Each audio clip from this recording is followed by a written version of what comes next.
In vandag se les gaan ons nou kyk na hoeke op 'n kartesiese vlak. Alright, onthou net weer, as jy 'n 90 grade driehoek het, alright, dan begin jy altyd met waar is my 90 grade hoek. So as my 90 grade hoek daar sit, dan waar is my skynsy? My skynsy is altyd teenoor hom. Alright, so hoopelik weet julle almal nou om die skynsy te kry, en dan afhangend van met wat se hoek jy werk, gaan bepaal waar is jou teenoorstaande en jou aangrensende sy. Dat beteken jy nou al weet, dat sins, so met ander woorde sin, is altyd jou teenoorstaande sy op jou skynsy. Kosas beteken jou aangrensende sy is op jou skynsy, en dan laaste en tanta beteken jou teenoorstaande sy is op jou aangrensende sy. Alright, so kom ons kyk nou na hoeke op 'n kartesiese vlak. Onthou 'n kartesiese vlak is basically 'n x en y as. Right, daar is altyd my y as, die enetjie wat afgaan, want die y gaan af, en dan jou horisontale lyn is jou x as. Right, en dan het jy ook obviously, wat noem jy dit, kwadrante. So daar's 4 blokke, so daar's 4 kwadrante, soos basically soos kwarte, maar ons noem dit net kwadrante. Guys, daar is altyd kwadrant 1, kwadrant 2, kwadrant 3 en kwadrant 4. Ons gaan later meer in detail met dit gaan, maar net so jy weer bietjie kan onthou wat is 'n kartesiese vlak. Alright, so nou kan ons kyk na die definisie. Hulle sê vir ons, hoeke in 'n standaardposisie beteken die hoek is by die oorsprong. Waar is my oorsprong? Daarso. Alright. Daar waar beide my x-as en my y-as 0 is. Alright. Jou terminaalbeen of jou draaiende been, dis maar net die lyn wat anti-kloksgewys of kloksgewys gedraai word om 'n hoek met die positiewe x-as te vorm. So met ander woorde, as ek enige lyn gaan trek, daai lyn wat ek trek is my terminale been. Alright. Dan 'n positiewe hoek beteken obviously hoeke wat anti-kloksgewys gemeet word vanaf die positiewe x-as, en dan 'n negatiewe hoek wat kloksgewys gemeet word vanaf die positiewe x-as. Alright, so met ander woorde, as ons nou kyk hierso waar ek die lyn getrek het, as ek hierdie lyntjie hier meet, daai gaan my positiewe hoek wees.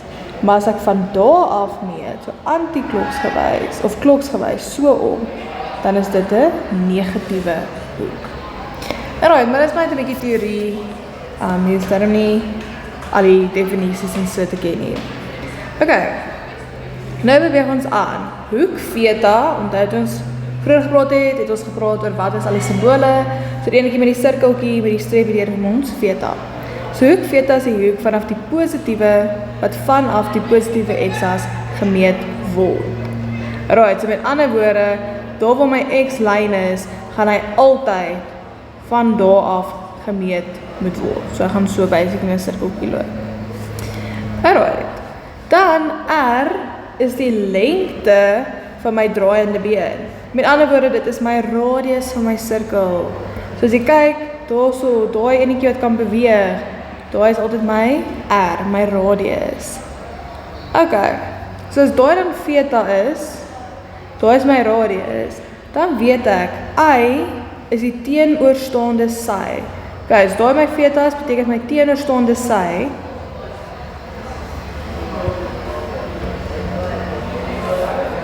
my teenoorstaande sy sit hierso by I.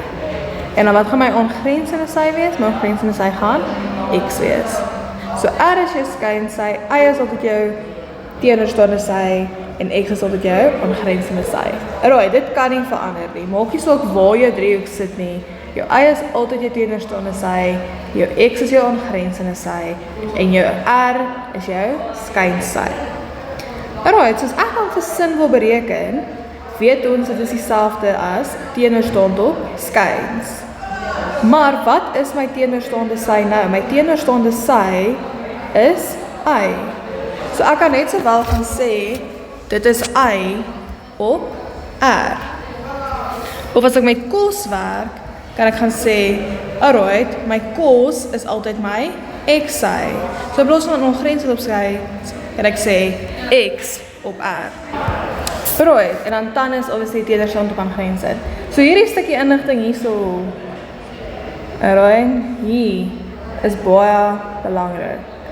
Kijk, dis wat jy nog nie geleer het nie, dis nou maar net in plaas van om te onthou van teenerstand op skyns, weet ek omdat my teenerstaande sy altyd y is, beteken dit gaan altyd y op r, of y op x wees.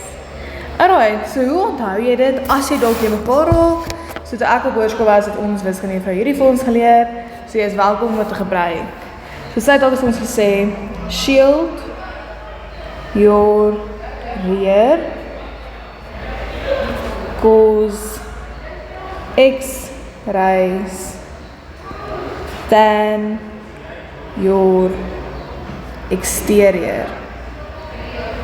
Okay, so shield your rear cause x raise than your exterior. So wat beteken dit?